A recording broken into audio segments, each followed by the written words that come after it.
This is a major thing that most entrepreneurs need to know if they're thinking about getting acquired, because a lot of wealth transfers through acquisition, Mhm. right?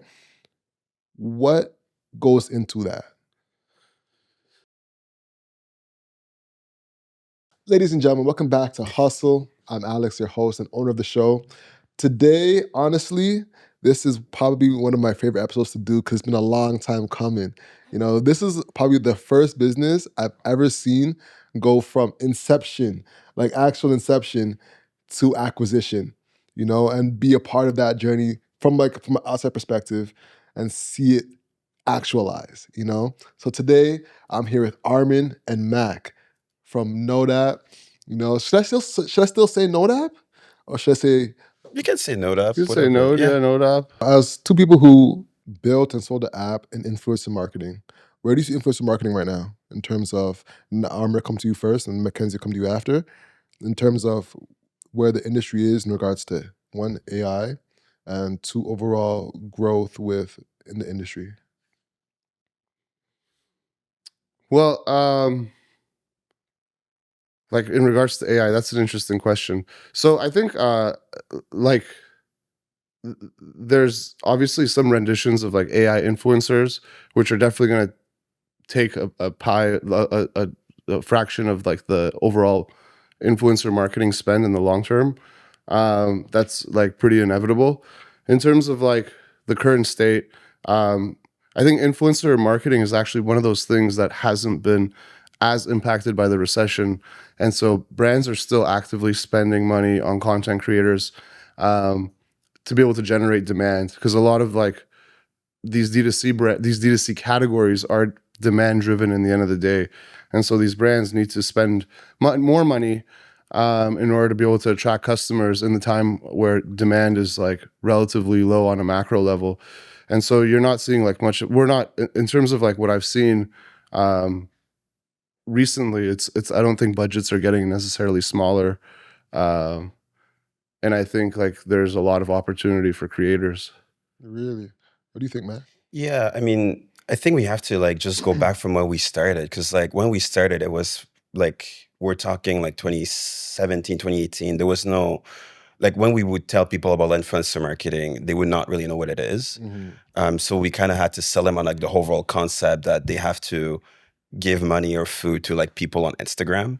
And at the time, like there was not even stories, right? So it was like, so it was different. I feel like right now, people are already bought into the concept of influencer marketing.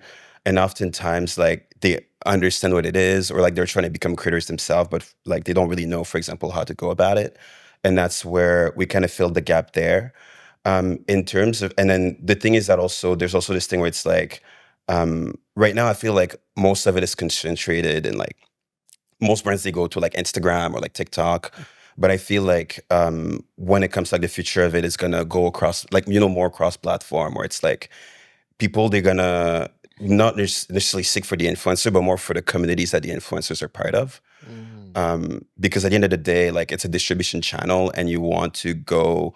It's like you can get, for example, like I'll give you like Kim K or something. But the thing is that like you don't know if like like in terms of like our own community, right? It's like you don't know if it's like the right thing for you. So I feel like I feel like in the future it's gonna go more towards influencers, towards more cults, where it's like you're trying to advertise your product to cults of people rather than, and like the person is is the vehicle to allow you to go to the cult. Kind of like the newsletter game right now. Exactly. Yeah. Where everyone's subscribed to a newsletter, then the newsletter person goes and gets an advertiser for that. We were just talking about that offline. Exactly. Yeah. I mean, I think like you're right. There's like a lot of ways to build out like more like closer connections with your community through things like newsletters, where you like own that list and you own those contacts, and like community where necessarily like a lot of like this a lot of like the value that you're providing your audience is not necessarily happening on social. Most definitely.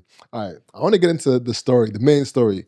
Firstly, because the people who don't know, Node is acquired for what's been reported as $13 million, right? And what I loved about the story is, firstly, I got to see it up close and personal. And I want to get the background behind what really happened to make this happen, because it's pretty historic for two young guys from Toronto. Walk me through, because you need to break it down for the audience, because I'm still not showing the reality of it. Me and Armin, one time we're in what was it, World on Young? Yeah. World on Young, Young and Steels. Yeah, it was Young and Steels. Yeah, some random office. Office with pure drywall. Half of the office space was like separated, and then you could hear the rest of That's so funny. the rest of another office right behind the drywall. So half the time we were working, because me and Arm used to work together on the growth group, a while back. Man, I almost forgot the name. That's crazy. Yep. It's been a long time coming. GG. Yeah. GG. And I pull up to the office, and Armin's like, yo, I got something to show you. I've been working on this thing. So I'm like, okay, what you got? Show me. He pulls up a deck of a new thing he's working on. It's called Node. And he's like, let me get to the next slide. Hits next slide. And he says, this is our users. On the slide is a picture of me. And I'm like, why does this guy have a picture of me on his slide? This is like our ideal user persona. You know what I mean? So, like, it wasn't literally our users. It was like, I was like, Alex kind of fits, the way, Alex's avatar fits the persona for a Node user. And honestly, it was just like the first thing I was just looking for the first image that I saw. I might have been on LinkedIn. Yeah. It might have been something on my like device or something, but I just like paused. But I just wanted to like put something there, and it was funny because by coincidence you came through, and I was like, yo. My bad, bro. Word, but you were a good sport about it. Because now I realize now, like, I was kind of immature then, but now I realize that if I saw that shit, it would probably like trip me out. So yeah, it was I apologize. No, but it was funny. It was funny to see, So what I'm curious about is getting this app off the ground, and getting a piece of technology off the ground, because from what I understand, you both aren't technical founders like that, But this is your second acquisition, if I'm not mistaken, because I think you had a Viva Jewelry before. Yeah, I had a jewelry business that was acquired by Viva. Yeah, that was like a smaller business, and it was a e-commerce business, so completely different. That was like something I was able to muster up myself in terms of building out the actual site and the infrastructure. Got you. Now, how the hell did you This is our third, by the way, right? Because Creator Loop as there well. You go. Yeah. I would mention Creator Loop. That's another big acquisition. Come on, bro. No, that's the fact. Creator Loop is a good one too. But let's get into how you really built Node. Like walk me through some of the key aspects of building out an app that gets acquired, because with a company that gets acquired, firstly, you have to kind of remove yourself from the business and have it run on its own. So how did that process go for you? Okay, so we had operated Node like before we got acquired. We'd raised about $1 million from investors, and we'd like operated that business for a few years. And so for us, like, we just sort of hit a crossroads where it was like, do we want to continue to build this business as is, or like, do we want to partner with like another organization to maybe move faster? And at that point, we like one of our investors, actually, and advisors, he worked in like the M&A space, and so I got to give shout outs to him, Howard. He had some connections, and he was working with a firm that did M&A, and so they were able to make some intros for us. We actually got some meetings ourselves too, like doing outreach and stuff. You're skipping across the story a little bit. Like, let's talk about like getting to the space where they could even see that, all right, this is in a proper space to get acquired. You Gotcha. know? So let's talk about like growing the actual app and growing the user base. Yeah. You want me to give you your flowers? What are you talking about? I have no idea what you're talking You know, about. he's like, how do you? You know why? Because actually, because most people don't know this. You obviously were really like when we had sort of built the product and it was at a stable point. We were really heavily invested in user acquisition, and then for like context, for the audience, obviously, you know, you helped us a lot when it came to building out sort of like that acquisition channel on the business side. So I'll give you your flowers there. Appreciate that. But beyond that, I think the product was really solid. Everyone who saw the product really liked it. Like shout outs to obviously Mac here, give him his kudos. Built a really beautiful product. And then the engineering team executed like really well. Like I said earlier, like we've gone through a lot of engineers, but in the end of the day, like we've had a really tight engineering team with like really good talent. Everyone who's worked with us has done really amazing things at Node and have also gone on to do really awesome things too. And so I think just like being able to execute, having like a decent user acquisition channel, and then some luck, I think just got us there. Yeah. What about you, Mac? Like, what do you think are some of the things that really like, helped the app blossom during that time? I mean, I'll give you your flowers too. I mean, Appreciate it. so a few things that helped. I mean, so there was one time where so I would say it's really about the growth, right? Because like I remember there was like one time I was looking at like the numbers, and we had like 30 businesses, and then we started to like run some Facebook ads. And then like a few months later, we had like, you know, we saw the number go from like, you know, like from 30 to 200 to like 400, 600, 800. And then from there, you know, like we were able to learn a lot about our customers, get a lot of data on them. And then we're able to just make the product better just because of that. And then that kind of like, you know, like that's kind of like a feedback loop that like, you know, always improving. And then that led to, you know, like more investors, more attractions. And then I would say from there, when it came to the exit, it was this thing where it's like, okay, you know, like we've grown on our own, but like, can we grow faster, bigger if we have a partner that actually has like that has like, you know, like deep roots in the space as well. And then that's when we, like me and Armin, we had that discussion and we saw that that could be an opportunity. And then our investor also came along, and he also saw that that was also a good opportunity as well. And then we decided to like start a process, and then fast forward a few years. I mean, fast forward like I guess 18 months from when we started, we were able to get acquired, and then now we work with the new company. Got you. So was it like a strict acqui-hire, or was it like a full acquisition process? No, it was a full acquisition process. It was a full acquisition process. Yeah, it was pretty exhausting. Pretty comprehensive yeah. and exhausting, I would say. Like, why was it exhausting? Like, what goes into that? I think that this is a major thing that most entrepreneurs need to know if they're thinking about getting acquired, because a lot of wealth transfers through acquisition, right? What goes into that? Do you want to? Yeah, I can go. I can just explain Go like ahead. the Yeah, go ahead. acquisition step. So, okay, M&A 101. So usually the way it works is that so you either get approached or you approach. So like I know. So like for us, for example, we're sending cold emails. You know, at the beginning, it's like, you know, it's like, how do you do this? But then because we had advisors, it was like we kind of like learned with them. But the things that even before that, you have to do like a 1-pager and a deck. And then you do outreach, and then sometimes what would also happen is that you do an outreach to a company, then they refer you to another company, and then they come to you. So it's kind of like, so it happens both ways.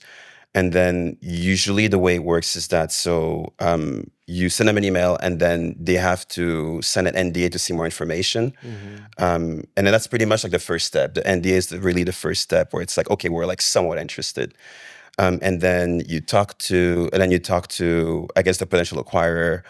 and then you see if it's a good fit or not. And then usually the goal is like to get like a LOI, right? So like a letter of intent that we want to acquire you.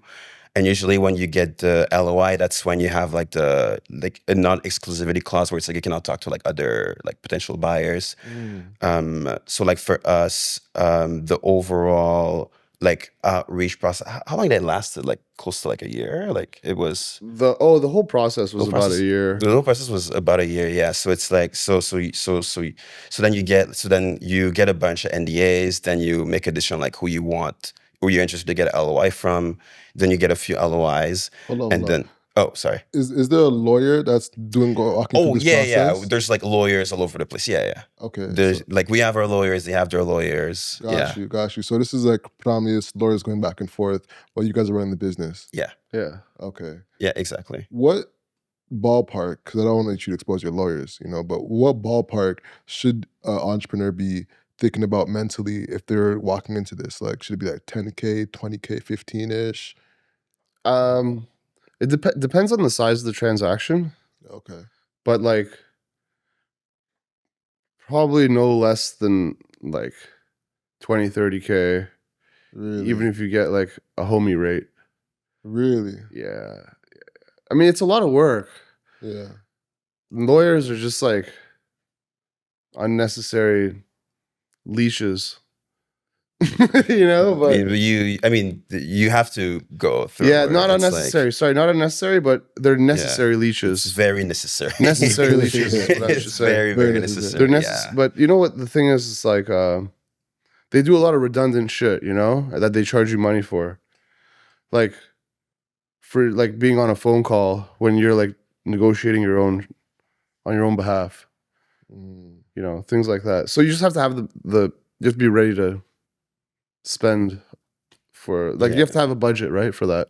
And the thing that's interesting is like the moment you think it's gonna end soon, it's like, oh no, we're 6 months away. Wow. So that was this thing where it's like, oh, we send the LOI, like we're like the letter of intent, like like we're gonna close in like 2 weeks, and then it's like, oh no, actually, there's like a whole process of like things that you have to do, documents that you, like exchange of documents, additional negotiation. In our case, it was another 6 months of like back and forth. Sheesh. And then you get the final agreement and you sign it, and then you're like, now it's done. So now, how are your pockets during this time? So you're paying for the lawyer and running the business and like allocating money to tough. Yeah. Oh, that's like a nerve-wracking period of time, because like you're spending a lot of money. There's also, don't forget, there's like the private equity or the M&A advisors that get you the deal. They also take a piece of the deal, right? Mm-hmm. So you have to consider that you pay those guys either like retainers or like retainer plus success fee combination, or one of the other, right? So during that time, like you're basically spending money on this. You could be like, again, like in our circumstance, like we actually had to cut costs, because a lot of it is like you also want to run a lean business. You want to have like decent EBITDA when you're like reporting, right, during like the diligence process and so forth. So with that being said, like you're essentially making concessions in your business, and then you're sort of banking on like this acquisition going through. And then for us, like we also decided to like forego part of our salaries for like a certain period of time between like when like the deal was like about to close, and then that ended up actually taking, there was like a 2-month limbo period until the deal closed. So like like there's a financial toll, and there's also a risk element too, because like for instance, like we let go of some staff, we stopped fundraising, we're no longer in fundraising mode, now we're in like M&A mode. And so most startups, like they're not necessarily like cash flow positive, or like they're maybe breaking even, right, after you pay all your salaries and all that shit. So like I mean, if it doesn't go through, like you may have given up a lot, and you might even be in a position where you could like run out of money. So we got, again, like I said, like there's a huge element of luck as well that like we can't discount. Yeah, I hear that. So now, are they assessing how good you're doing while you're draining money on lawyers? Is that how that works? So let's say you're spending money on lawyers. So they're assessing how your business is doing, and you're spending lawyers on negotiating the business deal while they're assessing how your business is doing. Yeah, I mean, like we have it. Like the thing is, they understand that you're spending money on lawyers. Like it's a given. Mm-hmm. So that's not unusual or anything. And they have to like look at the business because like in the end of the day, they're making an investment decision. Mm-hmm. So nothing is like, yeah, it's like cumbersome, but it's not unusual. Got you. Got you. What was the biggest thing that shocked you throughout this thing? For me, I would say like we got extremely lucky with our investors. So if we had raised more money and for more investors, one, like we would have probably walked away with less, and then also, like we who knows if we would have got approvals from all those investors if we had other people that were less cooperative. Like our investors were really great folks, and a lot of like most of them are still along for the ride as are we, like because we're still invested in terms of like equity and ownership. So they're all like really cool, dope, brilliant people that were supportive, and like that doesn't always happen. Mm. What does supportive versus unsupportive mean? Like, was it something that they weren't approving versus approving type of thing? Yeah, they just signed all the papers and said, "Yo, Go you ahead. know, yeah, like Godspeed, guys." Did you feel like they got the return they were looking for? No, I mean not yet. Like maybe, who knows? Like, yeah, I mean, in terms of paper gains, yeah, but I don't think that was like the outcome they were looking for when they invested. Mm-hmm. In the end of the day, like when you're like a venture investor, you're not looking for like a 10x return. You're looking for like 100x. Yeah. So, yeah, I mean that's the thing. Like we have great relationships with all of them because So, I think we like operated with integrity. most definitely. Now, I want to take a step back because one of the things you did is you raised money in a smart kind of fashion. You know, you had gone to Google. You had a whole bunch of different people that helped you raise money. Do you think it would be just as easy to raise money now as it is back then? Actually, ask Mac. What do you think about that? In terms of, I mean, what, like for the same business or for something Yeah, different, if you're gonna or raise money for Node now, do you think it'd be just as easy now as it was back then? I mean, like right now, Right For now. Node, it would be Yeah. for impossible for Node, Node. it would be Yeah, difficult. but for let's say a similar business with like similar traction right now, Yeah. what do you think? Maybe. I mean, it depends who you raise from. You know, like you Yeah. can raise from angels, and you could make it happen. Mm-hmm. I mean, fundraising is a very nuanced thing. You know, it like I'll give you an example, right? Like if it's like I don't know, like your fifth business, and you know you've exited like the Yeah. 5 of them, and then you come up with the Node idea with the same traction, yeah, for sure. You know, because you have like the relationships. You probably have like a lot of like rich friends, and then they're willing to give. So yeah, you can fundraise. So fundraising, I would say it's not just about like the business you're operating, but it's also like your network too. Well, that's the thing. So Yeah. if we were to do it, probably because we have like Yeah. a small success now. But if it was us like the same position as we were back then, now I think it's still possible. However, I think early stage rounds have become a little bit compressed because investors know that like you could do more with less engineers and with AI. So I think like I think like $4 million round then is like a $2 million round now. And I think Yeah. like a $1 million round now is like a $500,000 round.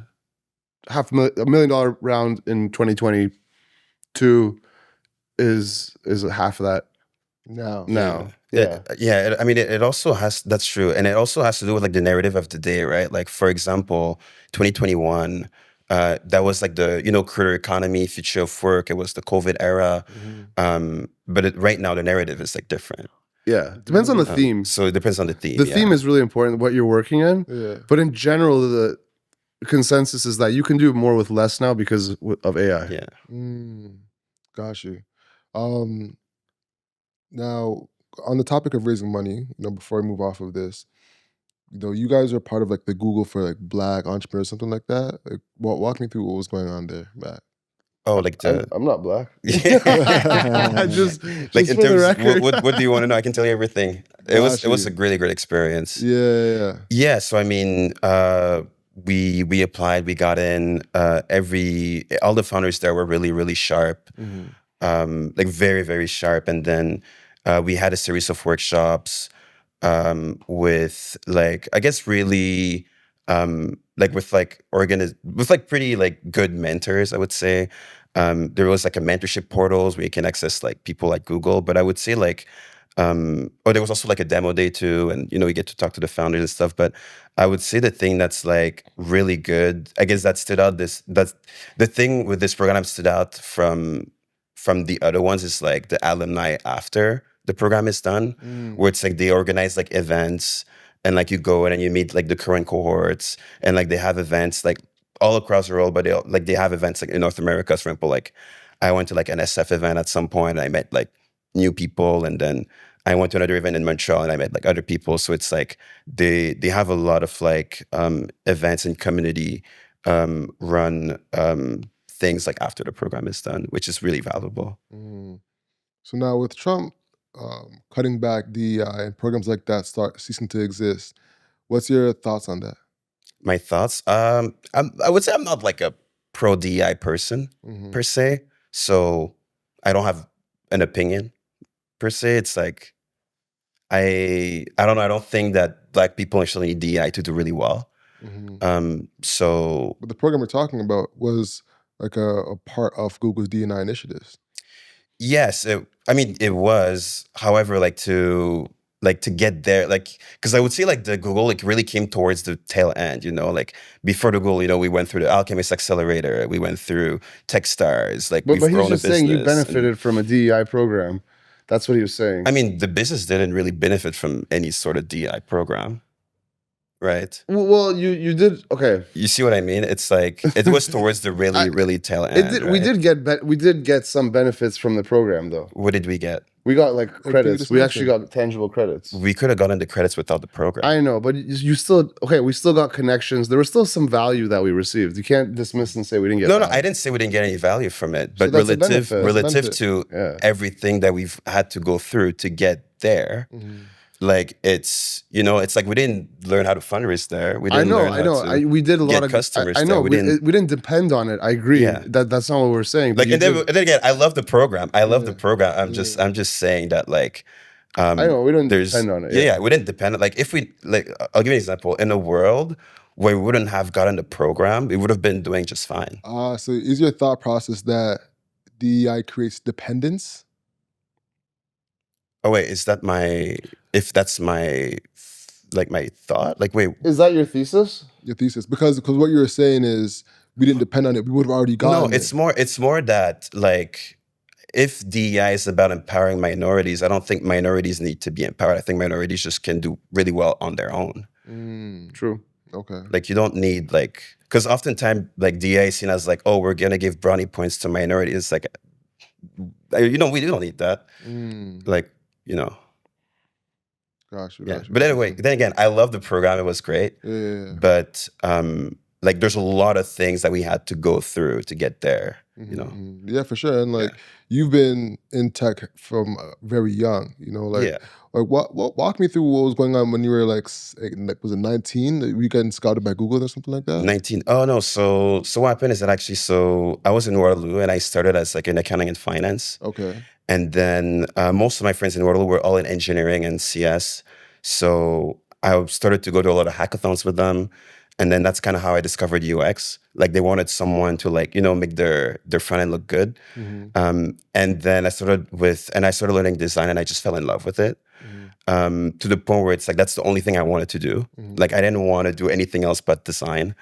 and then from there I got a few internships.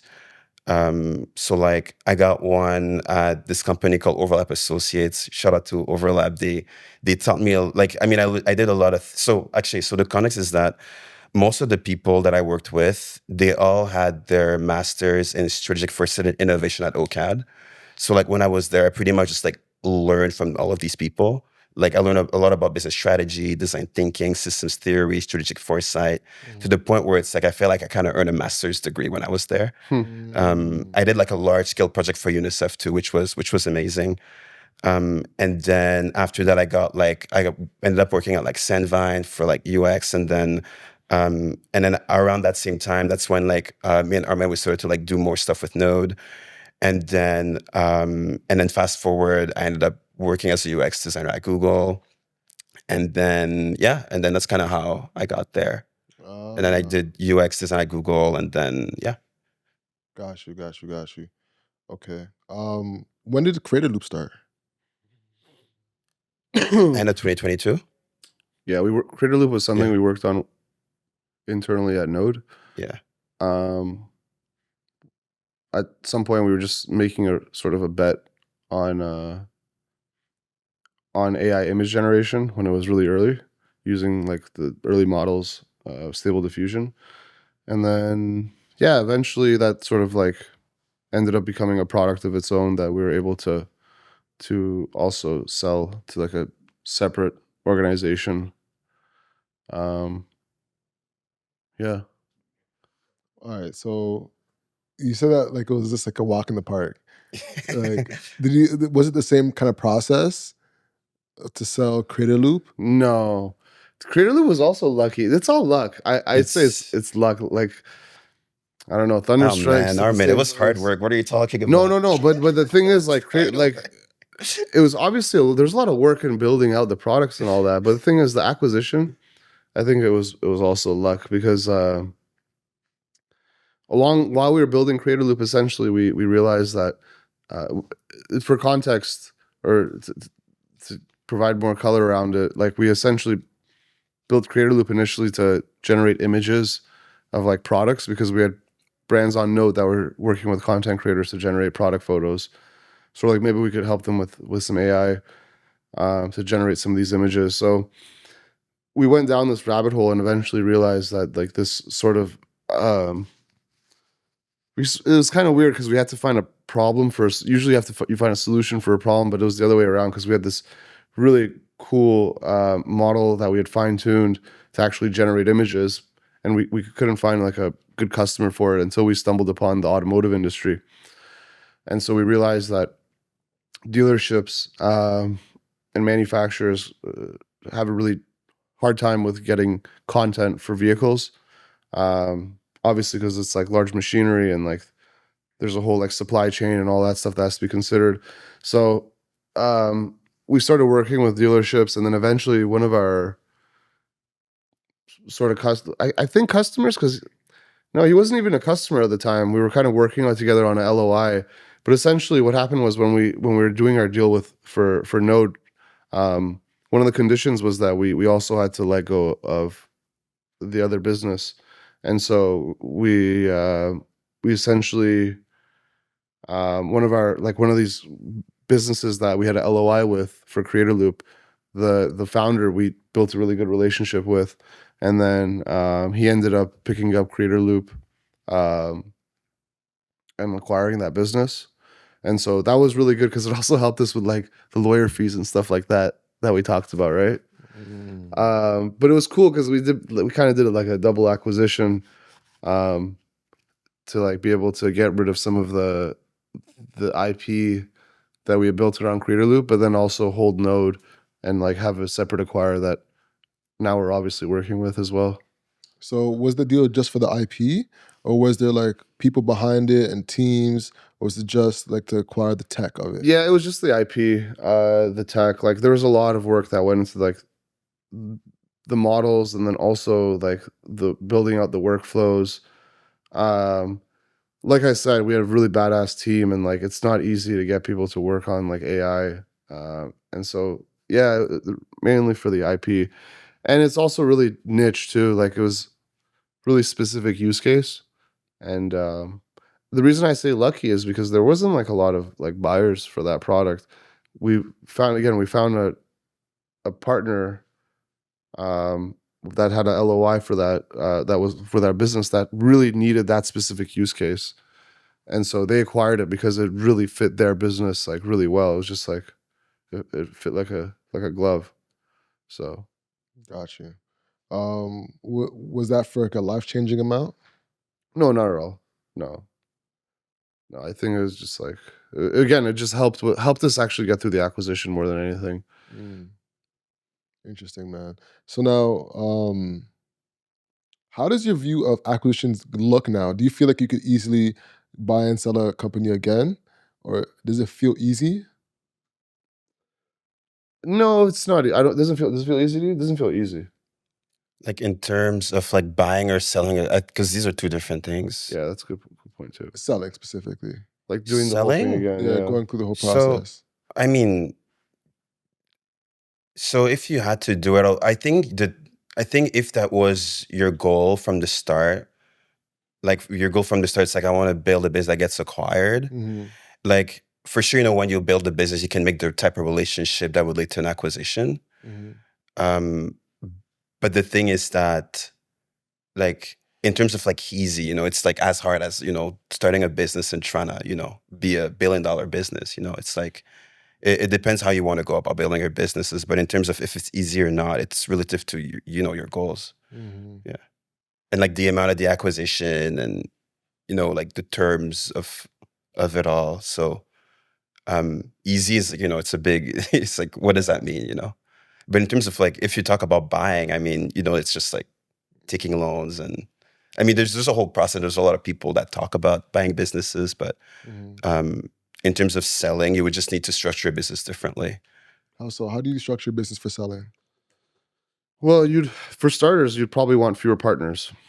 That's the thing. I mean, and that means probably taking on as little investment as possible. So that's like the first thing. So, and then beyond that, it's like businesses that are being acquired, they have to hit different metrics, right? Like EBITDA, for instance, is more important. Whereas, like if you're building to fundraise and to like build a $1 billion like a unicorn, Users is everything. then you want to focus on growth, right? So There's also the type of relationship that you build as well, right? Yeah. So like if you build a business for the sake of being acquired, like building relationships with like big companies that can acquire you and private equity yeah, is also a good one. So then you have to go to private equities and you have to ask, okay, so like what metrics do you want? Like what what margins do you like? So it's like a different way of structuring. You would even want to have them as customers, yeah. That's a great point. Yeah. You would target specific businesses as customers that would be your acquirers. Exactly. You'd want like that's the thing.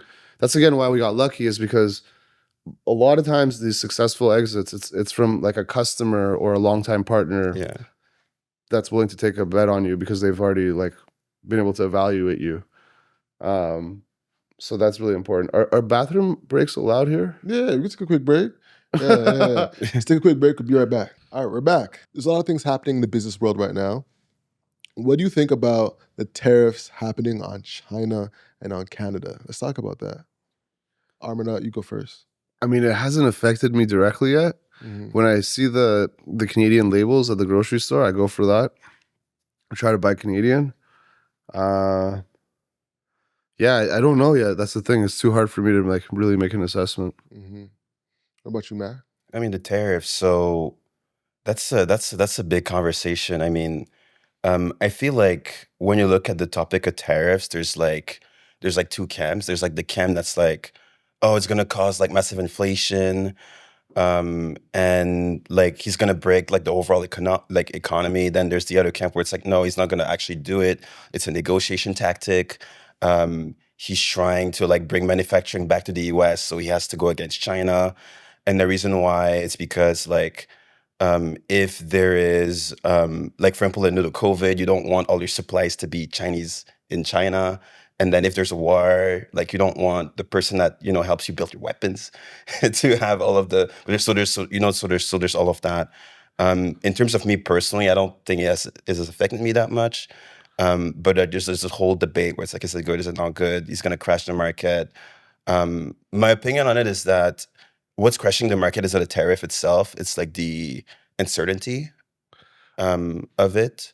Okay. Um, Sorry to interrupt you. oh, go ahead. No, you know what? I think Mac's right, but I think either way it doesn't end well for us in Canada. The tariffs are not good for us in any circumstance. It's not supposed to be good for us at all. So I'm less concerned about what happens necessarily in the States right now because it's sort of like a coin toss. But I know either way, it's not going to end well for us. It's not. It won't be better. Yeah, go ahead. I could bring the counter, right? Like you could make the case that like any monetary policy that happens in the US has more impact than anything we can do in Canada for our own economy, right? Yeah. And if you make that assumption, then you can claim that like, he's going to use the tariff to get the Fed to stop quantitative tightening and do QE, and that would actually have more impact on the Canadian economy than anything the Canadian government can do itself. Why would that affect the Canadian economy? That would weaken our dollar. So because the thing is that if like in this scenario where there's more money printing, then there's more money that's flowing to the system. Oh, sorry. And if there's more money flowing to the system, then there's more VCs that are going to be funding the startups, and then more people are going to get jobs. And you're in favor of QE, so more money, right? Yeah, exactly. Okay, no, that makes sense. And look, that might lead to that's what I mean, ending quantitative tightening and then starting QE, that will the federal bank in the U.S. printing will have more impact on the Canadian economy than anything that the Canadian government can do, right? Why would an investor that's getting more money in the US put more money in Canada? I mean, that's pretty much what happened during COVID when there was like Shopify, for example, the stock went up, then it started to hire a lot. No, but that happened in both countries though. No, it happened in both countries, but the Canadian economy is going to benefit as well because most of the investments that happen in Canada are actually from the U.S. For sure, but the Fed increasing the amount of money circulating in America, wouldn't an investor be like, all right, let me go invest those dollars back into America versus going to Canada to find investments there? Like, when you look at like most of the LPs of the Canadian funds are mainly Americans, right? Yeah. So like these dollars end up in Canada and then they end up in our economy, right? So that's the case that you could also be making. But usually that comes from both countries accelerating, not one. And hold on, what Mac? What if the fucking cost of all your groceries goes up? And inflation starts rising. Yeah, what if who cares? Wait. I'm not fully done my point, right? Yeah, go ahead. The only thing is that if there's QE, then you might have more what's QE? Quantitative easing. Sorry, quantitative easing. What's for the audience? What's quantitative easing? So quantitative easing, that's pretty much when the Fed, the U.S. central bank, prints money. I mean, that's like the figurative term, but essentially they just introduce money into the system by buying U.S. treasuries and U.S. related assets. And that usually happens by, what they would do is that they're going to buy these treasuries and these assets from the U.S. banks and like the big U.S. funds. And then U.S. funds now, they just have a lot of cash. And the thing is that they need to deploy the money, right? So they're going to LP a bunch of funds. They're going to, fund infrastructure projects. That's kind of how it works. So it's like the central bank just injecting money into the system, right? So that's QE. And what will also happen is that they're going to lower rates, right? So like people can borrow, right? Why would Hold on, let Mac finish his point. Right. So the point that I was gonna make is that the only issue with that is that might lead to inflation later down the road, right? And that's pretty much and that's why, like, for example, during COVID, there was a lot of money printing. So like there was a lot of QE, right? And then what happened is and that's what led to the inflation, right? And you can pretty much summarize like hundreds of years of economic history just looking at these type of liquidity cycles.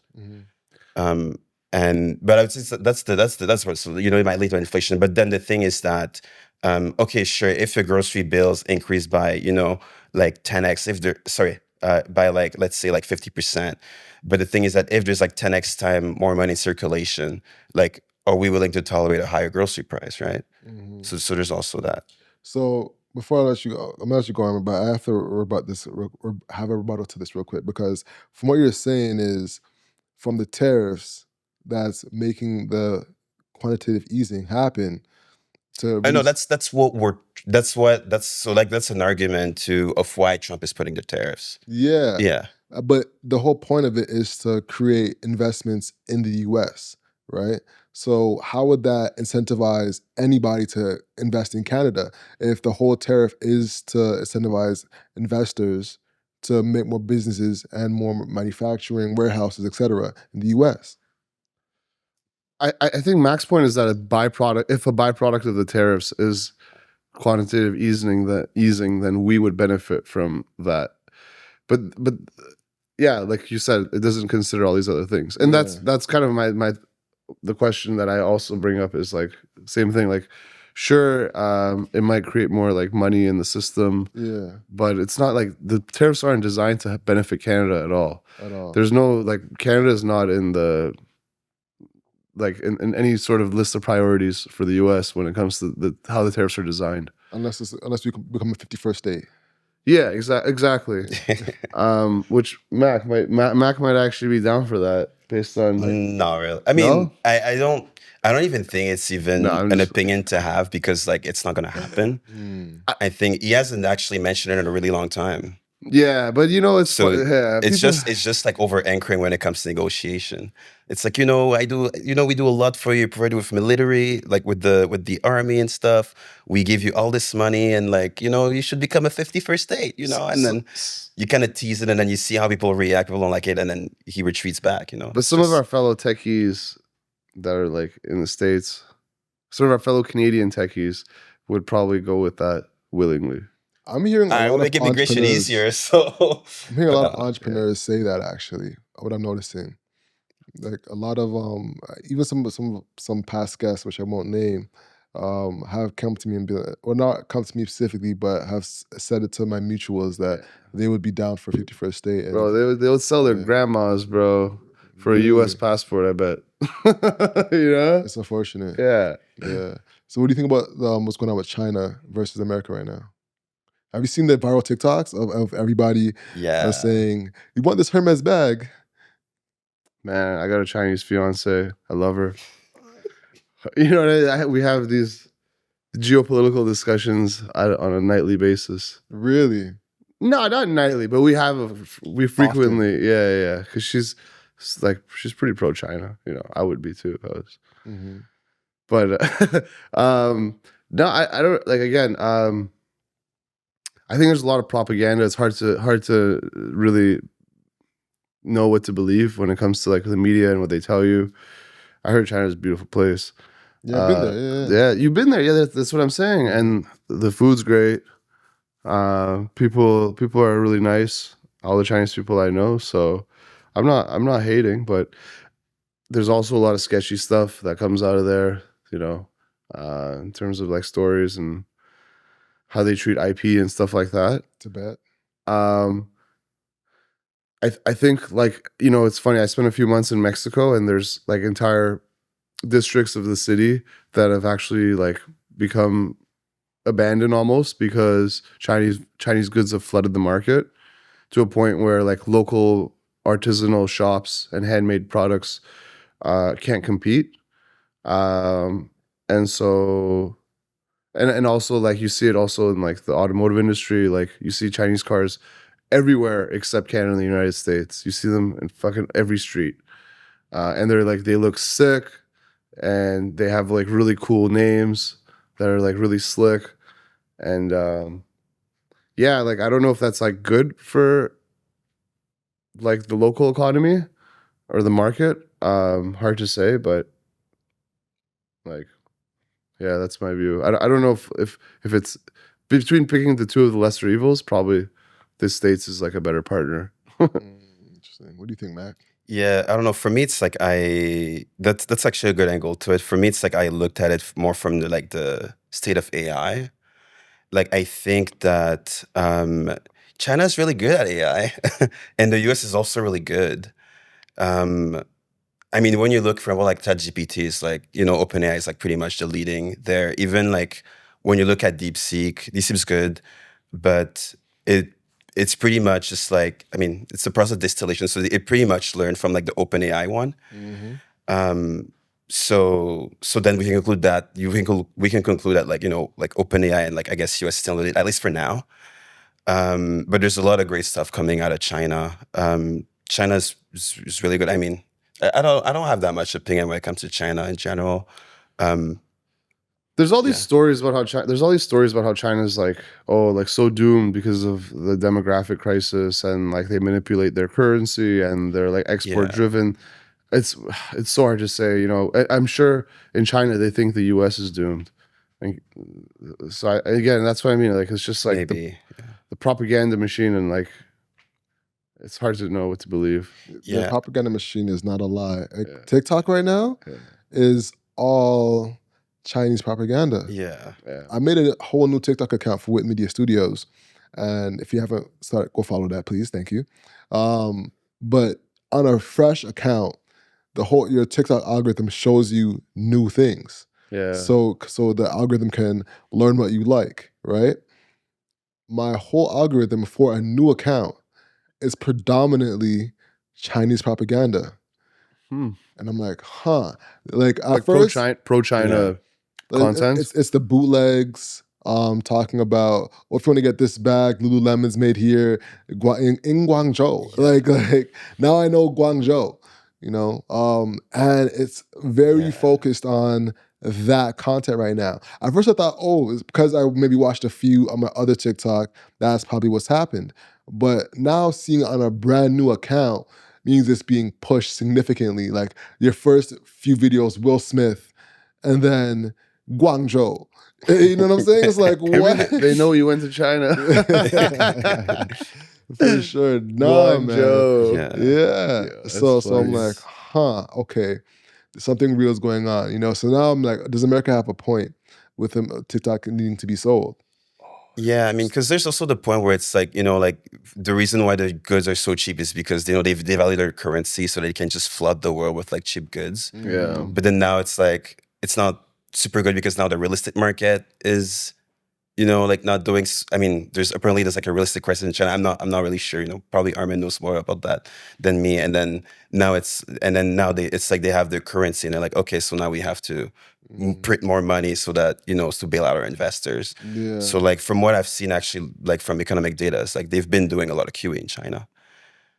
Yeah. And honestly, man, I've never seen a country have such a action first reaction to tariffs. Yeah. It's been something completely different. They're pretty gangster. I think it's a thing where it's like gangster. Trump was trying to get the attention from China right away. Because like even when he was like negotiating with Canada, right? He's like, oh, like you have to like, like he went for the fentanyl. Then it's like, which was BS. I think it was for China, actually. I think China is the biggest fentanyl driver. Yeah, most of the fentanyl is from China. Okay. So then when remember like when there was the 51st state and the negotiation and Trudeau was still in power, they went from, and then Canada said, like we're gonna be careful with like our fentanyl stuff. And then that was I saw this, I'm like, okay, he's going after China here. Because it was like he's going after China. What do you mean by that? What do you mean by going after China? Because the thing is that China is the biggest. Like when you look at like the fentanyl in the U.S., it actually most of it comes from China. Okay. So then it's like, okay, then Trump is pretty much claiming that, oh, like you're essentially smuggling this like drug that's killing my people into my country. So then you're probably going through Mexico. But the thing is that if I put a tariff on Mexico and if I reinforce security in Mexico, I know that you're going to go through Canada. So now I got to get Canada to beef up their security against the fentanyl. Gosh, yeah. Yeah. In the same way where...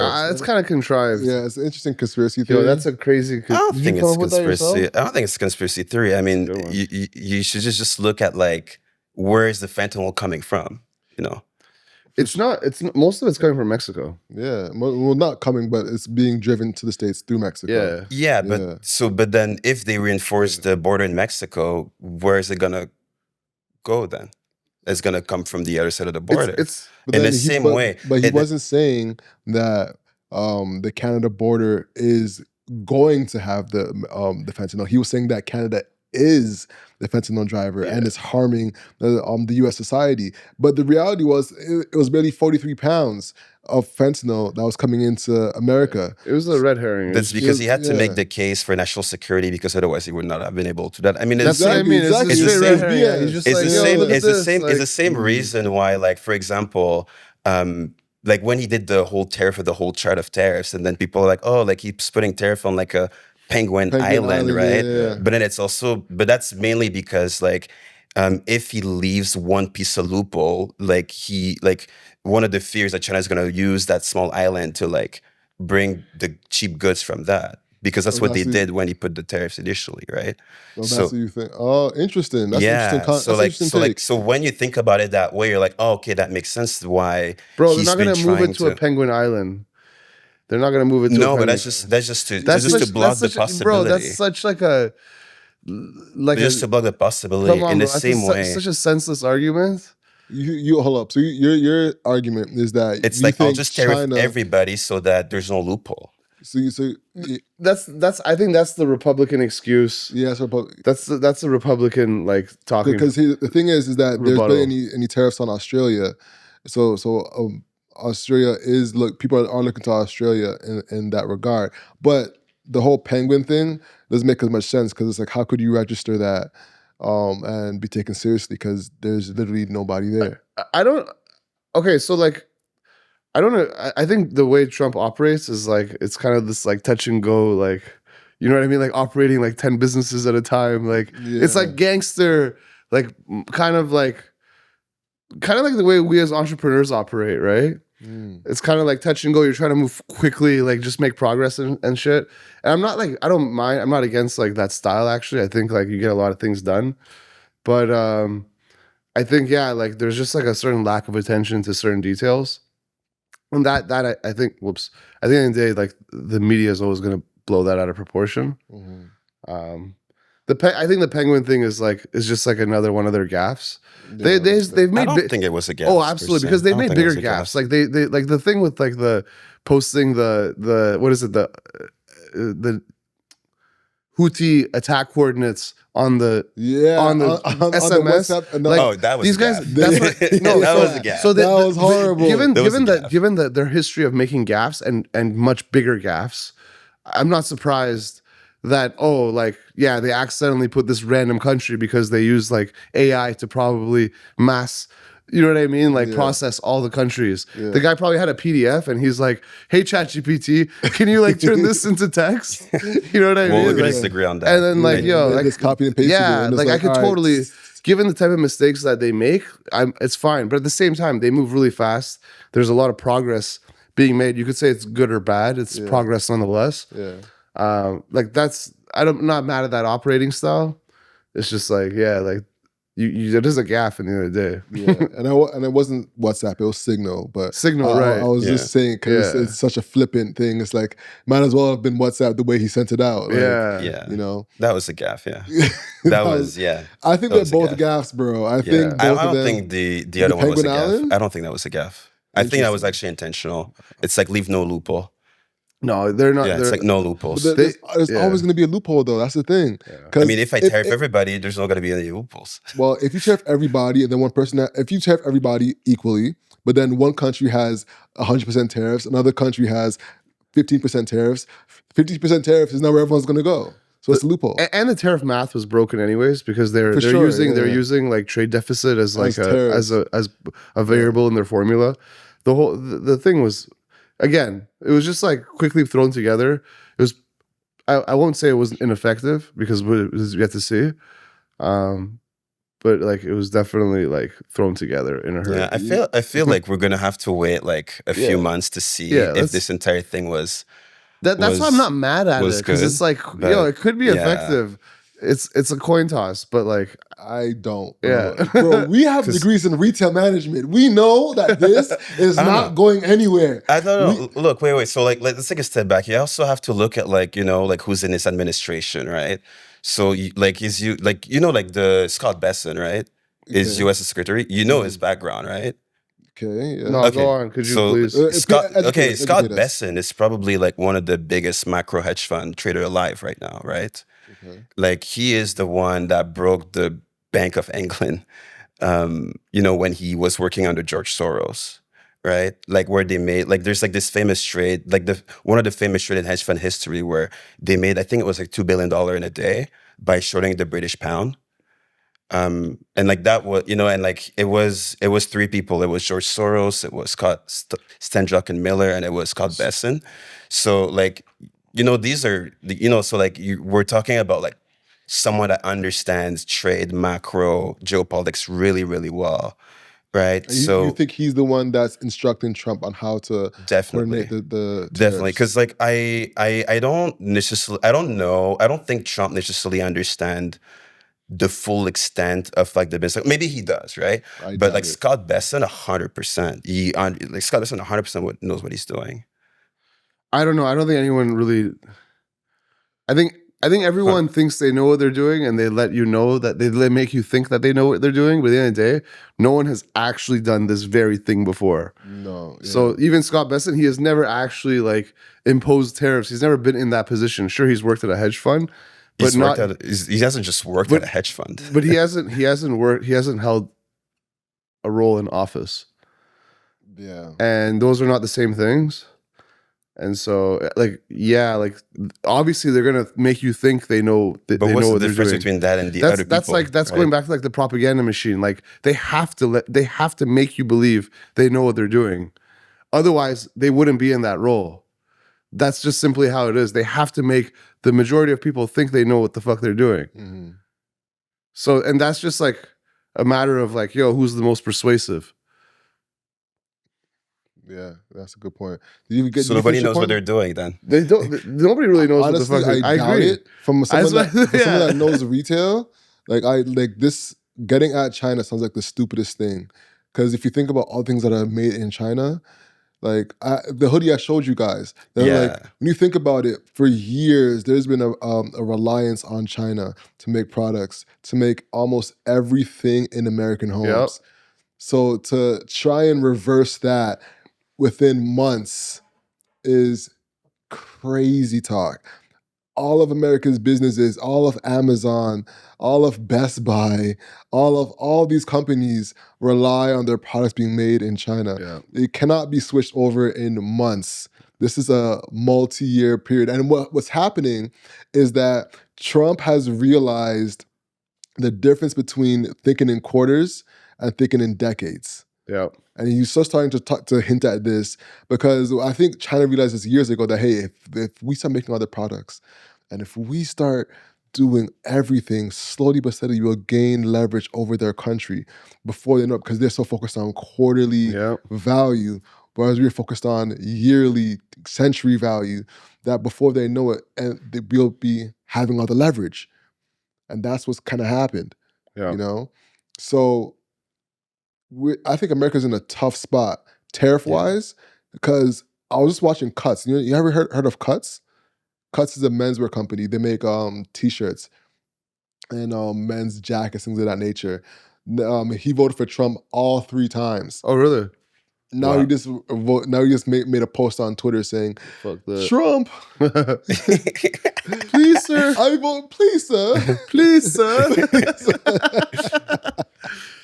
You know what I'm saying? Yeah. I mean, I think the biggest issue is like, if I go on war with China, I don't want my, like the raw materials of my weapons to be from China. But guess what? Guess what he backed out on? He backed out on technology. Yeah. And microchips, right? And semiconductors. That's the trade-off, yeah. Yeah. And then guess what?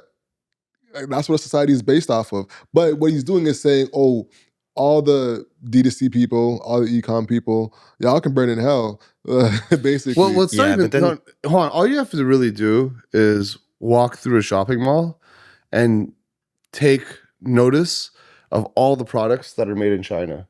And then think to yourself, okay, if there was a 25% tariff slapped on all these products, would this business still survive? And if you really understood retail and like the margins on these products, you realize like, no, like this place is, it's like dead on arrival. Yeah. So like it's really not that hard to see it if you just go through like some shopping mall or some retail atmosphere, that like these businesses are not going to survive an actual tariff. Yeah, a lot of them. Until they get to an agreement and then they drop the tariffs. But who do you think is going to blink first, China or Trump? We'll see. I have no idea. Really? I have no idea. We'll see. But They what if both have strong leverage against each other. So Yeah. What does America have over China in terms I of mean, they're the leverage? biggest buyers. yeah. They're That's the biggest buyers. That's the thing. So China's export economy really depends on the US. Yeah. So like the two countries really have the same, more or less the same playbook, in a sense that China is subsidizing like a lot of businesses that sell within China. Like, so they're trying to increase consumption domestically. US is trying to do the same thing, increase production domestically, right? And so neither of them have. US doesn't have the supply capacity to be able to meet the demand, and China doesn't have the demand capacity to be able to meet the supply that they have. For sure. And so like both of these countries are going to suffer. The people are going to suffer, and all the other countries in the world that like are adjacent are going to suffer as well. Until they reach an agreement. Yeah. Yeah, until they get it to a deal. What do you think of this play with their with what they're doing on socials, highlighting the fact that companies are marking up their products so heavily and that all the luxury items are made in China? What do you think about that? Especially with you, because we both have retail degrees, you know what I'm saying? So what's your thoughts on that? Well, I think like it's like in the end of the day, businesses are going to do whatever that results in like higher margins. So that if that means like having production in China, then like that's just like the logical business move. I think it's good that like there's more transparency around this now. But at the end of the day, like the cost of operating a business is like it's a lot. And I think a lot of folks like they're not necessarily looking at like the net margins. You're looking at like, oh, like the amount of material that goes to, you know, produce this shirt is like, you know, 10% of the cost or of the MSRP price. But you're not like looking at like the fully baked cost of like that product when you consider like the overhead and the lease and the employees and all that goes into a business. So I think like, yeah, it's good to like provide transparency, but again, like the propaganda machine, bro, is real out here. For sure. For sure. The funny part though, I think, is the luxury market. Right. Because the luxury market is insane. And what they're doing, of course, which is propaganda, you know, I've definitely ingested a good amount of Chinese propaganda at this point. But the fact that people are just realizing now that the luxury products, the quote unquote luxury products, are made in China when they thought it was made in Italy. But there's good Quality Chinese products. Yeah. For sure. But people have been thinking this whole time that all quality is made in Italy. No, and then here's the other thing. Chinese salaries are actually going up too. For sure. So like you could get really like talented tailors to work on create your garments in China as well. Yeah. So like I think it's a perception thing. Like you automatically think like Italy's better. That's also a thing. Yeah. Which might not always be the case. Not at all. Like, Yeah. bro, there's actual articles of Italian companies sending Chinese migrants to Italy so they could have them do the last 5% of There you go. the made in Italy aspects of product development, so they could get that sticker, that tag to say made in Italy on it, even though it was never made by the Italian Interesting. people. I was thinking about this earlier. I was like, yo, who is the authority that actually finds out where your shit is made? Like, who says you can't make it in China, send it on a random pack, like a shipping container to Italy, and then be like, yo, Yeah, there's bodies that enforce Oh, that. really? Yeah. Bro, we know this. We have a degree in this. No, but how deep do they go? You know what I mean? Bro, yeah, bro. So there's regulatory I actually bodies. don't know about this because I didn't really go into fashion. During my studies, I didn't really like fashion. Got you. Yeah. That's right. So, yeah. So maybe that was more of my lane because I had the background in fashion, then went into retail. So yeah, there's bodies that monitor how much a garment is made to have you be able to say this is made in Italy, this is made in China, this is made in even here in Canada. There's things that you have to do to make your product made in Canada. You know, and with the USMCA, this is the same thing with cars too. You know, like only a certain percentage of a car can be labeled made in a specific country, because most of the cars made in Mexico now in Canada, and then goes into the US and then it gets put together. You know what I'm saying? Yeah. So that's kind of how it works. So yeah. Oh shit. Okay, that makes sense. Yeah, so that's kind of how it goes when it comes to like assembly. And that's the thing with tariffs, is that like people don't realize like he's tariffing Canada and Mexico, but the product will go 7 times between America and Canada as the product's being made. So it's like, how do you even tariff that properly? Because it's like, where is it originally from? You know? So, that sounds like a shit process. It sounds like a shit process? Yeah, like I don't know, just intuitively, it sounds like maybe this shit should be built in one place. I got you. I think they had to adapt like years ago to make sure that it works out. I'm just speaking from an ignorant place. You know what I mean? Like logically thinking about it and looking at something and say, all right, having it go from Oshawa, Ontario to Cancun, Mexico, to Detroit, back to Cancun, up to Oshawa, back to Detroit, and then having it being produced in Detroit, it's like sounds redundant as hell. That seems wild too. Yeah. I get what you're saying, but somehow they make it at a cheaper level, so it is what it is. You know, that's something I don't know the fine details of how they make that shit happen, but right. Yeah, it's a complicated logistic. Complicated logistics. That's when it goes over our heads. You know, but where do you see the future of AI going, though? You know. Ooh. We're doomed. AI is just gonna take over. Look, like right now it's just like the tip of the iceberg. But I think eventually what's gonna happen is everything is gonna be agentic. What I mean by that is like all apps are gonna not necessarily be like user interface driven, where you're interacting with like some visual interface. Instead, you're gonna interact with like an agent that actually does things for you. Whether it's like ordering food for you, scheduling your meetings, telling you about your inbox, and so forth, right? And I think that's just gonna like continue to compile to a point where eventually you're gonna be like actually doing stuff for like a couple hours a day, and the rest of the day, your agent's gonna be doing stuff for you. Whether it's like getting your food, doing your work, like scheduling your meetings, figuring out your plans, getting a dog walker for your dog, all that shit is gonna be agentic. And I think like the way products are going to be built and interacted with, there's going to be a complete like platform shift. And then also the way like the future of work is going to have to change as well, because like you'll need significantly fewer people to be able to carry out various tasks and operate different businesses. Yeah. What do you think, Matt? I mean, so in order to unlock all of that, I mean, there's need to be way more compute. So there's that.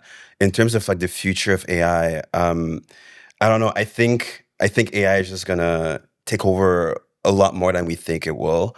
And I think that like so in terms of Armin was talking mainly about AI agent that carries different tasks. I think that we're gonna hit this, and then there's gonna be robots, and then robots are going to be able to carry tasks, right? And that's physical tasks. Yeah. And I think that's when, I guess, as human, we're going to have to rethink, I guess, a lot. I guess our overall existence. Yeah. that's when, you know, because like if you think about it, like, so I go to the Bay Area, like, you know, like pretty often. And I feel like the Bay Area is always kind of ahead in terms of like AI and like the things that, you know, they talk about. And like, for example, when I'm in like Canada, right? Like people are like, oh, you know, like I'm just getting good at using ChatGPT, right? But then when you go to the Bay Area, people talk about like AI agent, right? That's what all the founders are working on right now. They all talk about AI agent. And then I would say it's a bit like frothy, where it's like, oh, like, what is that? And then like you talk to 10 founders and 10 founders have different definitions. Mhm. And then it's like, okay, so then what is it, right? And then at some point you kind of get to a consensus and you're like, okay, this is what it is. And then that's pretty much it. That has agency and like they can carry tasks for you. But the thing is that assumes that like you're going to have multiple types of AIs that are going to be really specialized at doing specific things. I mean, right now, even in the Web3 space, you see like AI that can invest, money. And that's because it's robo all advisors too. the Yeah. robo advisors too. Yep. The thing that's interesting with crypto is that because it's all decentralized, like you can actually give money to the AI pretty easily and they can trade between each other, which is quite interesting.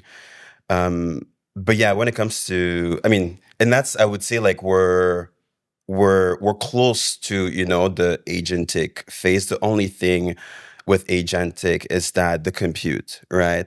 Like the thing that's the thing that I learned when we worked on Creator Loop is that the quality of an image or even a video that's generated by AI is like the quality of it is directly proportional with the amount of compute that it took to generate that image.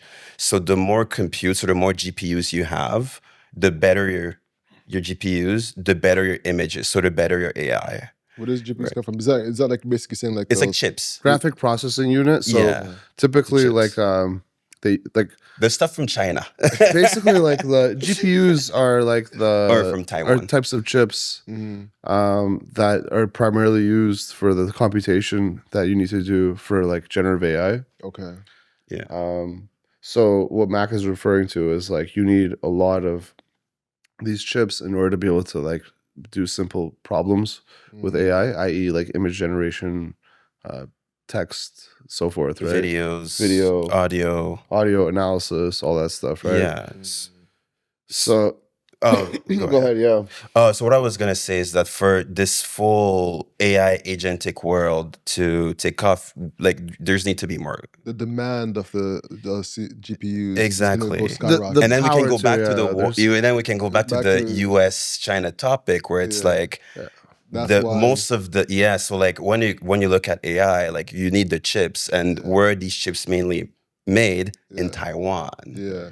TSMC. You know what? So then, and that's what where the whole conflict is from. It's like, oh, like we The want semiconductors. exactly, and then China wants Taiwan, and then U.S. doesn't want Taiwan to go to China. But I think that's more like it's a big deal. I think like in the end we're going to what Mac and I are saying is the same thing. Like it's going to be an agentic future, and a lot of jobs are going to get outsourced to the agents, and then eventually the agents are going to get manifested through like physical Robots. beings, which are robots. Actually, even before that, I think it's all going to consolidate. Where it's because the thing is that the agents, it's assumed that there's multiple AI that carry different tasks, Yeah. and then that's all going to get consolidated into one AI that does all of these tasks, and then you're going to have. I don't necessarily the agree with that. robots. That's assuming it's like a winner take all type of space. But I it definitely usually believe is, that it's gonna be a winner. No, take I don't all. think there's gonna be one winner though. It's always a few, like A few, but I don't think there was Very always, there was the Google had competitors, and Facebook had competitors. here's why you won't have a winner take all, because a lot of AI functions are actually going to be gated by government bodies. government and big corporations, and what you're going to have is a black market of AI products and AI models, and what you're going to have is like jailbroken versions of DeepSeek and ChatGPT that you're going to be able to find on the deep web. But Armin, the open sourced, like all of that stuff is gonna get open sourced. So No, it's- the thing is the open source models only have a certain amount of parameters because they're open source, and like but eventually what's going to happen is like ChatGPT is going to their entire model is going to get leaked.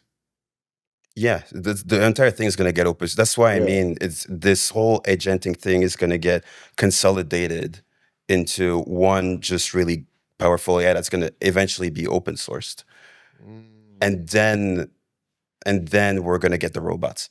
Yeah. I feel like So multiple agents, decentralized, then all centralized, then the robots. But the thing is, I think the tariff question is like more of a 10-year problem. yeah, But either way, in the next 15 to 20 years, yeah, what Mac and I are saying is going to be a reality. Agents everywhere and eventually robots. yeah. 15 I think is a stretch. I think like 6, 7. Yeah, I think 15 Yeah. is too long. Yeah, I think 6, 7. Yeah, honestly. you're right. Yeah. I think the tariff thing and More the like energy 5. situation, like whether we're gonna have enough energy and compute, like that's like a problem in the next like 5 to 10 years. Yeah. That'll resolve itself. Like who knows? Maybe we'll all be on like Chinese AI technology. Maybe China's gonna win the AI race Mhm. because it's also like it's an energy race. Like Mac was saying, like you need compute and Energy, compute. and you need hella energy to be able to like do that. And like the biggest challenge is like all the barriers when it comes to like building up compute and like energy capacity in North America. China's like lawless, yo. Like they built like high speed rail in a fraction of the time for like the US to even like plan rail in California. Like they don't have as much red tape. They could just like build shit, Yeah. throw workers on that. Like, who cares about human rights? Who cares about workers' rights? Let's just build the shit and keep it moving, And so, like, that's like their advantage. Actually, there and also like another advantage when it comes to AI that China has is the IP laws. And that's what like you've actually seen like and I actually have a small anecdote related to that, but that's what you've seen Jack Dorsey being like we should stop IP laws. And the reason why it's because the more you're the more constrained you are in terms of IP, the less data you have for the AI. And the less competitive you can be. Exactly, right. So like I was talking with someone at a major AI company, and then they were telling me that they essentially created this model that was trained on like illegal YouTube IP copyrighted data. And then the model was really good at making music, like really, really good. But it's illegal. So then they had to destroy the model. This is interesting because but then the thing is that in China they don't have that, right? Interesting. It's like a macro versus micro thing. Exactly. So in China, like they've been doing face collection for I don't know how long. They don't have IP law, so it's like they can do. I think that's something that they have in their tool house when it comes to lack of that's IP. a great point, and I think that's a debate that we'll be having more and more here. Is like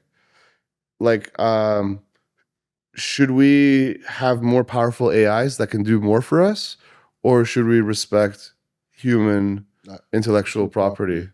Listen, that's gonna be a fight. Listen, like for people who have legacy IP, like people who have like Ray Charles's IP, and have people trying to steal that, like that sounds insane.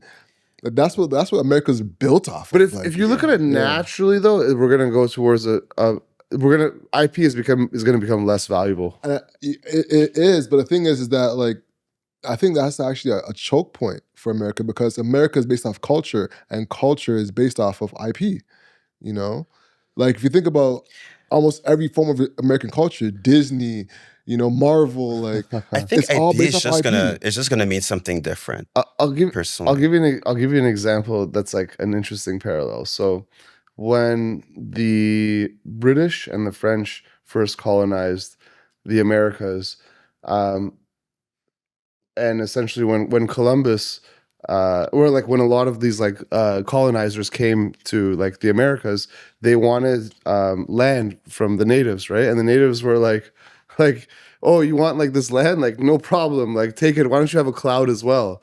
Because in their mind, they're like, nobody could own land. It's fucking part of the earth. Like you have to find a way to live with it. You can't own it. And so I feel like IP is going to take that sort of like it's going to evolve in that way, where eventually it's going to be like nobody could own an idea, nobody could own a piece of art. It's for the world, and you can't own that. You could just create it.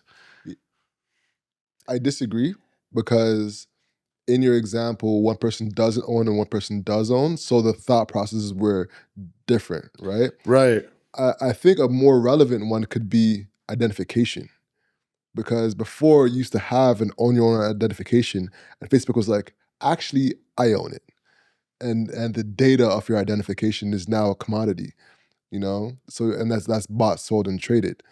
And culture and IP could potentially be, even though you own it, they could be like a fake version of that gets bought, sold, and traded, Because we can now go in and say, I want a Bansky style art mixed with XYZ with Basquiat, and they create a new piece of art, which is leveraging their IP, but it's creating something new. So it kind of skirts around that, I just think like the ability to create is going to be so abundant Yeah. in a sense that like it's going to be hard to distinguish what your IP really is, and the lines are going to be so blurred. Mhm. In the same way that the Native Americans, like, they didn't understand like what land ownership is. I feel like eventually, like, intellectual property is going to be so blurred, and so much stuff is going to be AI generated, where people aren't going to truly value what intellectual property is. See, I think that this And is, I don't like that personally, right? Yeah. It's not something that I necessarily agree with, but I think just like in the direction that things are moving, that more things are becoming AI generated. Mhm. I think intellectual property is going to take a backseat. I just think it's just gonna change meaning. I Yeah, just think it's gonna just be different.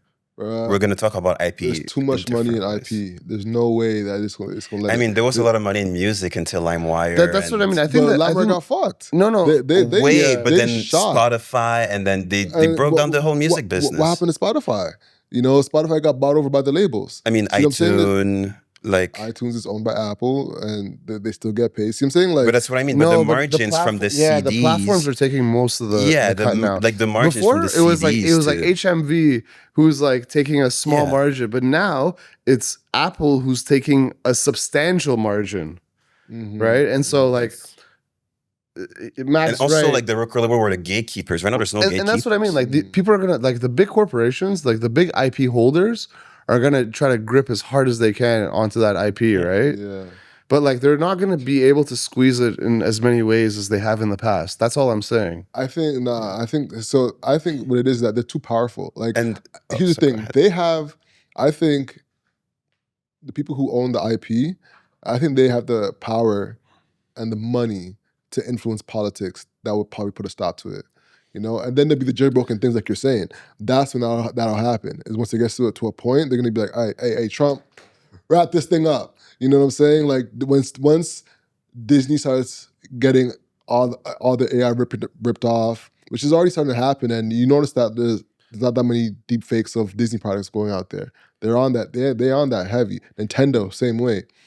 I agree, but the So- thing is that like these big corporations are not gonna, like they're not gonna force like a developer to, like put some open source protocol that allows LimeWires to be created, that allows Pirate Bay to get created, So like these things are gonna happen at a grassroots level, and like big corporations are not gonna be able to It's like stop an endless game of whack-a-mole. I Exactly. think you're right, and I It's think like you shut down LimeWire, we're Yeah. gonna create new one. The Yeah. protocol is open source. And I'll tell you, okay, like I recently started like DJing and spinning and shit, and I'm exploring AI music creation tools, and some of them, there's a lot of them, and some of them are pretty lawless when it comes to like the way they respect creative rights and things like that.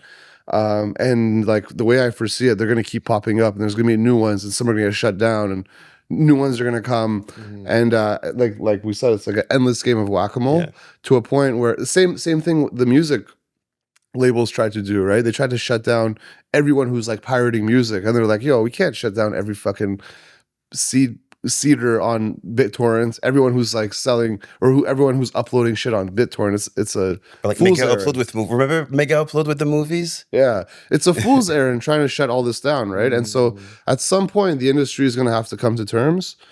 And like, I don't know when that's going to be and what that's going to look like, but like nobody was going to predict that like we would have an app on our phone that could play any song in the world, like on demand, right? Nobody predicted that Yeah. 15, 20 years ago. But then again, when you look at a record label, right now they do like the 360 deals where it's like they get like more out of the artist too. So there's also that. Yeah. But that's a that's great what I point. mean. That's what I mean. I just feel that my greater point is that we talk about IP as like, like the intellectual property and a piece of art. I think IP is just gonna change in a new. I think with AI, IP, the definition of IP is gonna have to change. Yeah, it's gonna be like you sign off your music rights, then you your AI rights. Yeah, And then something like that. I think one way to think about it is like what you can consider IP and essentially protect is like what can you extract from a human that's like the most human, like their voice you could probably protect. Maybe Think they're so? Oh, you think so? There's like so I many don't, like I don't know. I don't AI. know. maybe that's what I mean. No, but the thing is like this is what I mean. Like I think there's an opportunity to like protect certain aspects of a person, Yeah. i.e., like Scarlett Johansson's voice, Mhm. like the way OpenAI tried to like, Take that. yeah, Yeah. they tried to finesse that. I think that's like something that you can protect. I think someone's appearance is another piece of IP that you can protect, right? Mhm. But I think like it comes down to like really human elements, right? I think like something like a drawing or like writing and things like that are like very easy to replicate, right? But eventually you're right, like it's gonna fucking take over like every human function and ability, right? If you have robot that can draw, they can copy any drawings. Yeah, yeah. Yeah, man. We're in a weird time. We're in the best part of like this is the thing. Everyone has to consider this that like we're in like a peak time in terms of like we're not necessarily like the AI is not fucking us yet. You know what I mean? Like we're it's not like it's like kind of at the precipice, right? It's like right at the tip. It's like, oh, like okay, I Right kind of at I the can tip. it's Don't like kill me. I could kind of like understand what this is gonna be like. Yeah. But it's not that bad right now. As a matter of fact, it's kind of good. Like we have ChatGPT, we're able to like expedite a lot of things. We're getting the best out of AI right now. Yeah. And during our lifetime, we're probably going to continue to get like some of the amazing benefits before we go like full fucking Matrix, like Morpheus mode. Mhm. You know what I mean? So I think like in the grand scheme of things, like we have a lot to be like grateful for. And I think AI is like only providing us with like benefits at this current moment. All right, so as we're wrapping up, let's give our audience some useful tools to put towards their business. So like, what are some of the AI tools that you're doing? What are some prompts that have been helpful for you? Let's talk about that. What's been helping? So like just some like sort of like sleeper prompts that I think are really useful. One, I use it a lot of times for like doing like things like helping me with my taxes. So I'll upload like a spreadsheet with like a ton of transactions and then ask it to like basically summarize certain things or give me certain information I need. I'll upload like a bunch of statements and then ask it to give me all the line items. So those are like it's like really good tools when it comes to like sort of like because we're in like tax season and stuff like that. I've been using that a lot. Creating custom GPTs is also really useful. Like when I was in Mexico, I created a custom GPT that was specifically built for me to get translations, but not just Spanish translations, translations in like a Mexican dialect. So I got this GPT to specifically gives me my translations where I don't have to tell it, hey, translate this something to me. I just popped it right in the chat and then it just gave me the translation and I sound hella Mexican. Wow. Yeah. You know what I mean? Okay, dope. So those are like two things that were like that two kind of prompts or like I guess like sleeper hacks that I thought were really cool with specifically like ChatGPT. Solid. What about you, Matt? Yeah, I mean, so I don't know. I use ChatGPT every day. I use it for everything. I guess like if you were to go through all of my prompt, it would always be like improve grammar and syntax of this. Like I think I canceled my Grammarly subscription after ChatGPT came out, which is quite interesting. In terms of like, I mean, most of my work pertains to building products and design and providing scopes to engineers. So like something that ChatGPT helps a lot is when it comes to generating ideas.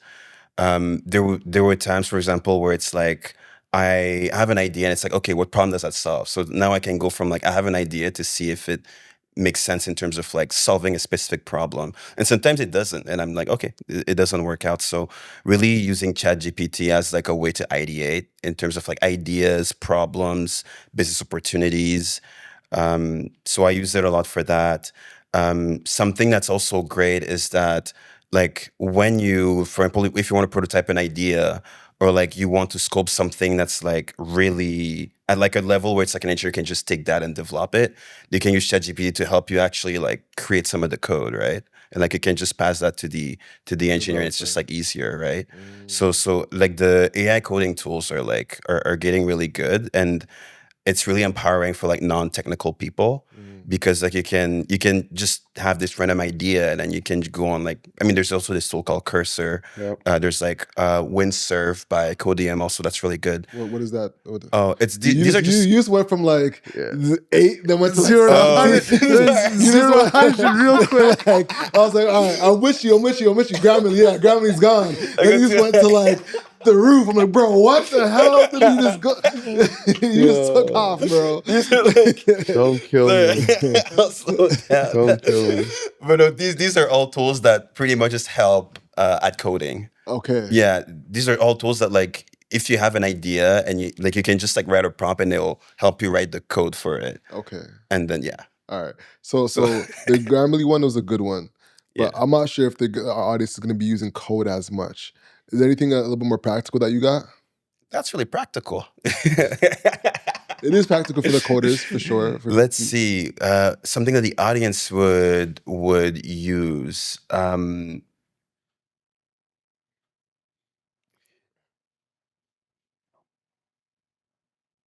Yeah, that's all I have. That's all I use it for. It's like, yo, like if you want to use it, use it. Like, yeah, just ask. No, it's more like I assume that probably a lot of like our audience like runs agencies, and like for example, they want to start like digitalizing part of their businesses.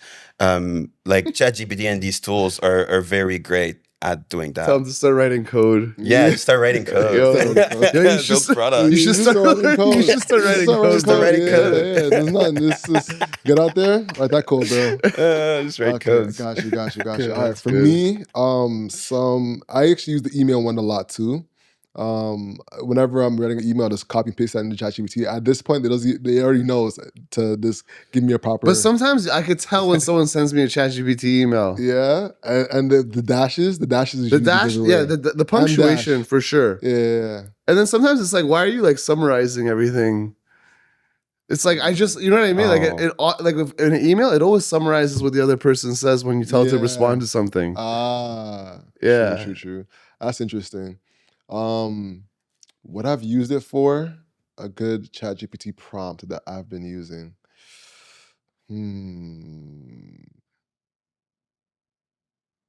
I've been using it for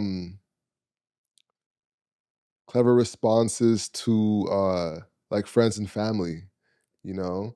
Like when someone's going through something, like sometimes I'll prop a text in there and they're, oh, it looks like they do show empathy here. And I was like, oh yeah, maybe I'll do a little bit more of that, you know? That's something clever that I've done. Yeah. Yeah, that's a really good one. Yo, have you used it for therapy? Because I know you believe in you're an advocate for therapy. Yes, I am a big advocate for therapy. I actually have. I won't lie to you, I have. And it's been helpful. But like, I still think a human is way better, of course. Yeah, but me and my lady use it for like on-demand therapy.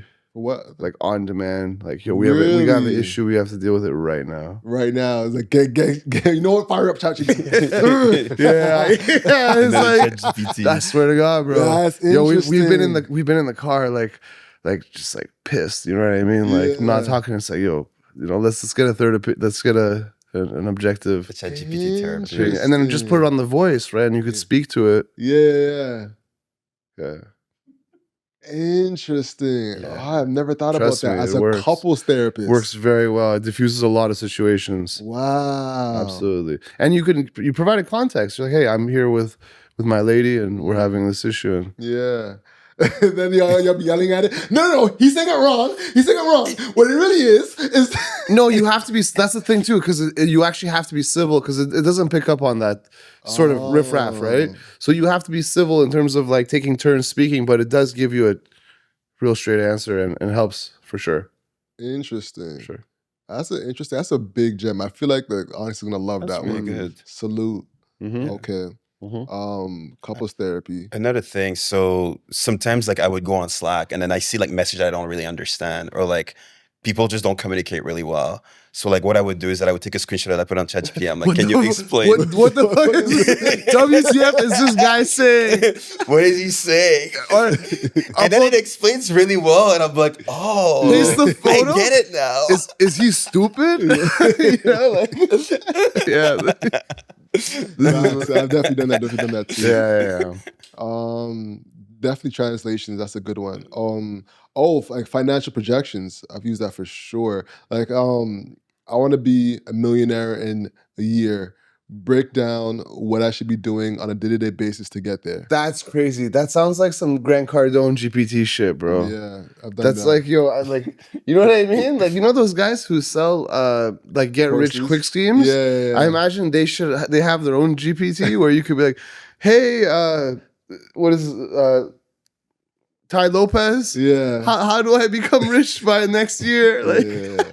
you know? I mean, but GPT gives good answers. It give Yeah. decent It's probably answers. gonna tell you like if it's like, oh, I want to be rich in 5 days, it's gonna tell you cannot be rich in 5 days. That's Unless interesting. You'd be surprised. depending Yo, that's a on good. That's a Let's good. Yo, we try should that. try that Let's try shit. that no, right That's now. a good prompt. Let's try that right now. I mean, I 5 tried. days. You try? Yeah, because Alright. then it would contextualize what it means. Say that prompt one more time. How do I become a millionaire in 5 days? How do I become a millionaire in 5 days? See what it says. Becoming a millionaire in 5 days is like trying to win the lottery on command. Not impossible, but wildly improbable without serious leverage, luck, or risk. That said, here are the only real ways to hit that target in such a short time frame. Selling something of extreme value. If you own real estate, a business, a high-value collectible, or crypto, sell that 1.2 million. Super logical. It's kind of annoying. Yeah, I tried. Yeah. It's kind of annoying. But that makes That's sense, not right? fun. No, Like, that's not fun. yeah, that makes No, sense. that's not creative, and that doesn't help me. All right, so Come on, OpenAI. So give me 5 options. It says, so number 2 is launch a viral high-ticket offer. A what?